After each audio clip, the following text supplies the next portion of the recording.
এক হাদিসের মধ্যে বলেছেন হাদিহি তয়বা, হাদিহি তয়বা, হাদিহি তয়বা, 3 বার বলেছেন। এই মাদিনা হচ্ছে পবিত্র আবাসস্থল, পবিত্র শহর। এই মাদিনা হচ্ছে পবিত্র শহর, পবিত্র শহর 3 বার বলেছেন। এর দ্বারা উদ্দেশ্য হচ্ছে এই মাদিনাকে। এই মাদিনার নাম আগে ছিল ইয়াসরিব, কিন্তু রাসূল সাল্লাল্লাহু আলাইহি ওয়াসাল্লাম এই নামে মাদিনাকে ডাকতে নিষেধ করেছেন। কেন পবিত্র বলা হলো মাদিনাকে? মাদিনাকে পবিত্র বলার পিছনে কিছু কারণ উল্লেখ করা হয়ে থাকে। সেগুলো হাদিসের মধ্য থেকে প্রমাণিত হয়েছে। বিষয়টি এমন নয়, বরং আলিম ওলামারা গবেষণা করে বের করেছেন যে আসলে এই মাদিনার মাটি হচ্ছে পবিত্র, এবং এই মাদিনায় যারা বসবাস করে তারা এটা অনুভব করতে পারে।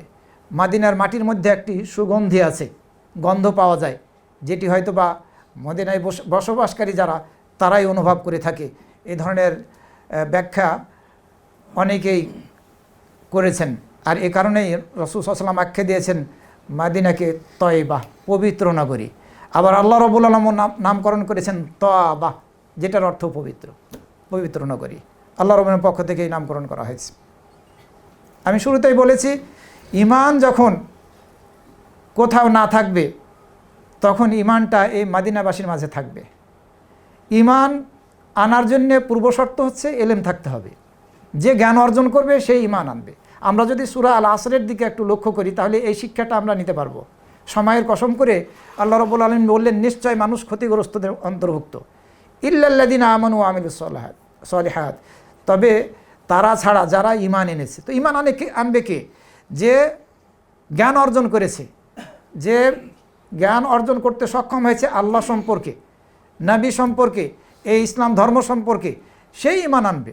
তো জ্ঞান পূর্বশর্ত হচ্ছে ঈমান আনার। তো যখন এই কোথাও ঈমানটা না থাকবে, ঈমানদার লোক পাওয়া যাবে না, তখন এই মাদিনাতে ঈমানদার লোকদেরকে পাওয়া যাবে কিয়ামতের আগে। এ কথাই রাসূল সাল্লাল্লাহু আলাইহি ওয়াসাল্লাম হাদিসের মধ্যে বলেছেন, ইন্নাল ঈমানা লা ইয়ারজিউ ইলা মাদিনা কামা তারজুল হাইয়াতু ইলা জুহরিহা লা ইয়ারজিউ ইলাল মাদিনা। এই ঈমান মদিনাতে ফিরে আসবে যেমনভাবে সাপ তার গর্তে ফিরে আসে। এটা কিয়ামতের আগে। এলেম থাকবে মদিনায়, মদিনার আলেম ওলামারা এই এলেমকে ধরে রাখবে। আপনারা হয়তোবা আমরা মদিনাতে পড়েছি এই জন্য বলছি, বিষয়টা তা নয়।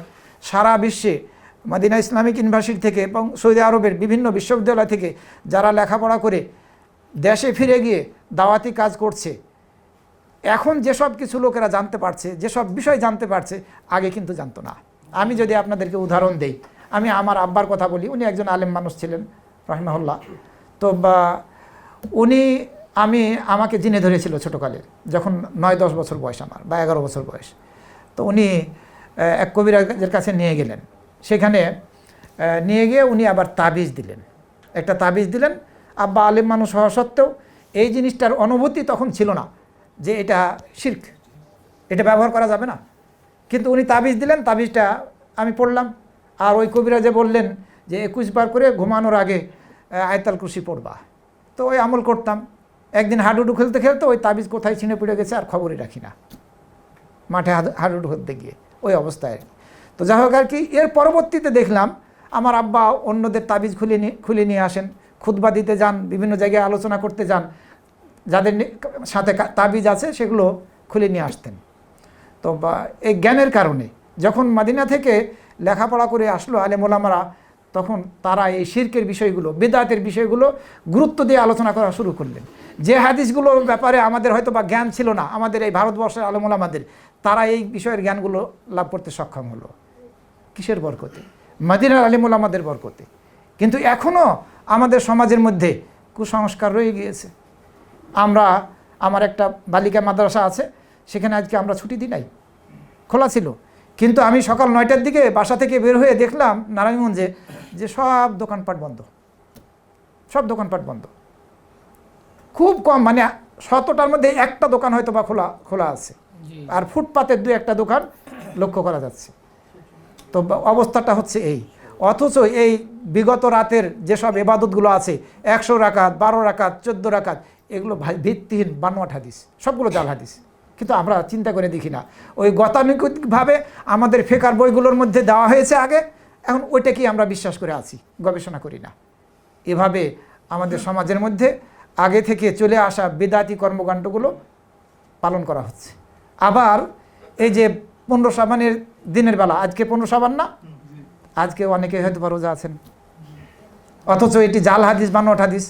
ইবনে মাজার 1388 নম্বর হাদিস, জাল হাদিস। ইবনে মাজার মধ্যেও কিছু বানোয়াট জাল হাদিস আছে।